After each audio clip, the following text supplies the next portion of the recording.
ফুচকাতে কি কি থাকবে? এই এগুলো টক মরিচ, পেঁয়াজ, ডিম, কাঁচা মরিচ এগুলা থাকবে। হ্যাঁ, তেঁতুল। আচ্ছা, ফুচকা কি স্বাদ হবে? সেই স্বাদ। স্বাদ হবে না কেন?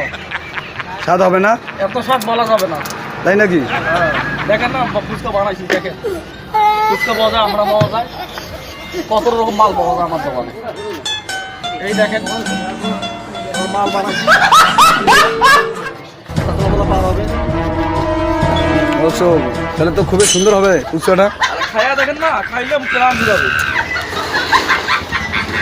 মাল ফুচকার মাল দেখেন কি দিয়েছি, আসলে আসলে জিনিসটা খুব স্বাদ হবে দাদা। আর খায়া একবার খেলে বুঝবেন কি মজা, বাড়িলেও খুশি হবে, বুঝছেন?